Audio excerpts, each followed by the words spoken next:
yanzu nan na ci karo da posting din Aisha Humaira inda ta yi rubutu tana cewa bana ba haka ya kamata ya bada haƙuri ba, kamata ya zo ya kama suna kamar da ya ambace sunansu yana aibanta su, sannan kuma in ya kama suna ya bada haƙuri sai ya zo kuma ya goggoge duk wani abubuwanta da namijinta a page ɗinsa.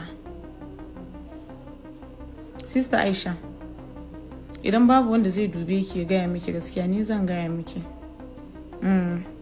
Bana yayi kokari. Do you know how it takes? Kin san waye kanurin mutum kuwa?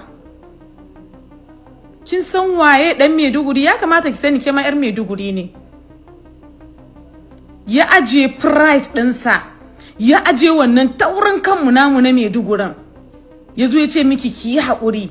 Kai ba ma ke kaɗai ba ma ya bada haƙuri. Har da masoyanki gabaki ɗaya, wato mu masoyan Dauda ka hutu rara gabaki ɗaya ya haɗa ya bada haƙuri. Kuma he said it in his video that he will never talk about you people again. So why are you bringing this? Ni a tunanina you don't want all those social media saga, but what's the meaning of this thing, this write-up that you just did? Please let bygone be bygone. Yayi kokari. Duk da cewa abin da yayi bai kyauta ba. Ki duba daga yin wannan bidiyon, daga wannan rubutun da kika yi. Masoyan Dauda ka hutu rarara da masoyanki nawa suka ciwa bana mutunci, suka ciwa iyayensa mutunci. Masu shawara akwai har da mu a ciki. Masu shawara, masu cin mutunci, masu wai duk an masa. Amma duk bai duba wannan ba, manya sun same shi sun, how will I say it, sun sa shi, sun nuna mishi da what he did is very wrong. Kuma yazo ya bada haƙuri, what else do you want?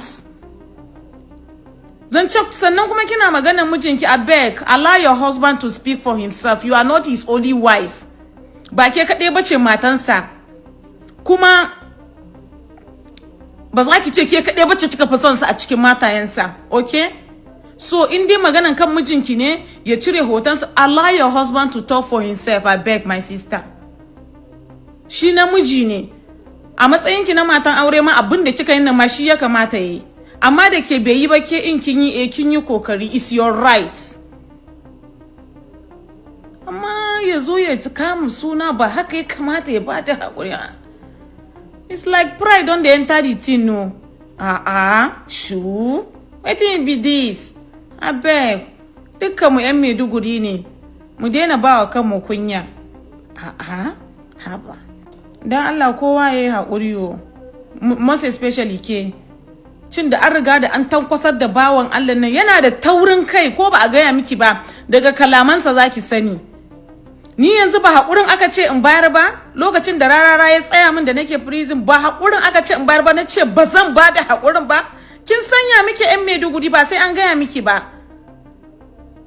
Kin sanya miki haƙurin naki badawa, nace duk abin da zai faru ya faru. Amma manya sun zauna sun mishi magana waye menene da girman shi da iyalansa da ƴaƴansa da abokanayensa da izzansa da komai. Ya bada haƙuri. Kuma kina kokarin cewa ba haka ya kamata ya bada haƙuri ba. Ai duk mutum mai ilimi idan ya kalla bidiyo din bada haƙuri na bana, ya san da cewa abu ya riga da ya ƙare. But why bringing ba haka ya kamata ya bada haƙuri ba, mijinki kaza? Allow your husband to speak for himself, I beg my sister. Okay? Maza ba su babu ruwansu. Kar ki sha mamaki gobe ki gan shi rarara inda bana suna caccabkewa ana bada hannu kuma sun zo aiki ya kara hada su. Duniyan nan babu komai a ciki. Dan Allah mu cire duk wani izza da girman kai da wani abin da yake kanmu. Mu fuskance gaskiya kawai. It's not nice what you did. So I have to address you this night before I sleep, because I'm just seeing the post right now. It's not fair. Guy nan ya bada haƙuri. He accept the fact that yes, he made a mistake.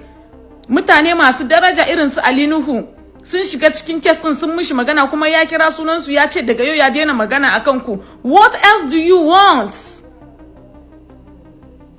I think komai ya wuce. Let bygone be bygone, please, okay?